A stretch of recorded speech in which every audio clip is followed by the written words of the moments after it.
ఏకంగా ఈ వార్త వింటే కొంత కామెడీగా అనిపించొచ్చు. ఎందుకంటే సైబర్ నేరగాళ్ళ వలలో పడకండి. సైబర్ గురించి వాటి గురించి ఎక్కువ మాట్లాడుతా ఉంటారు గదా! అసలు ఈ సైబర్ నేరస్తుల వెన్నులో వణుకు పుట్టిస్తుంటారు ఐపీఎస్ ఆఫీసర్ సజ్జనార్ గారు. హైలైట్ ఏందంటే ఆయన పేరుతోనే మోసాలు చేస్తున్నారంట. వాట్సాప్‌లో సజ్జనార్ సార్ డీపీ పెట్టుకొని మెసేజ్‌లు పంపుతున్నారంట. హైలైట్ గదా ఇది. సరే అయితే సార్ స్పందించారు. అలాంటి మెసేజ్‌లకి స్పందించొద్దని ఆ నంబర్‌ని వెంటనే బ్లాక్ జేసి రిపోర్ట్ చేయాలని సూచించారు.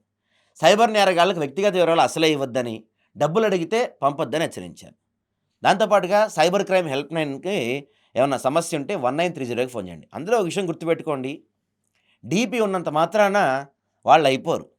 ఆ నంబర్ ఉన్నా గూడా వాళ్ళయిపోరు. ఒక్కోసారి ఎవరైనా ఎంత బాగా దగ్గరోళ్ళైనా మనకెంత తెలిసినోళ్ళైనా సరే మిమ్మల్ని ఎప్పుడూ లేనిది డబ్బులడుగుతున్నారంటే వాళ్ళకి కాల్ చేయండి. నిజంగానే నువ్వే డబ్బులడిగావా నన్ను అని కన్ఫర్మ్ చేసుకున్న తర్వాత పంపించండి. ఎంత దగ్గరోళ్ళైనా సరే. రీసెంట్‌గా చాలా తెలిసిన వాళ్ళు, తెలిసిన నంబర్‌లు ఇప్పుడు ఉదాహరణకి సజ్జనార్ డీపీ పెట్టుకున్నారు వాళ్ళు. సజ్జనార్ డీపీ పెట్టుకొని మెసేజ్ జేస్తారు. నిజంగానే సజ్జనారేమో అనుకుంటారు. అందరూ భయపడతారు.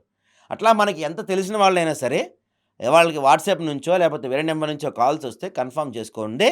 రూపాయి గూడా ట్రాన్స్‌ఫర్ చేయకండి. సైబర్ క్రైమ్స్ బారిన పడకండి. జాగ్రత్తగా ఉండండి.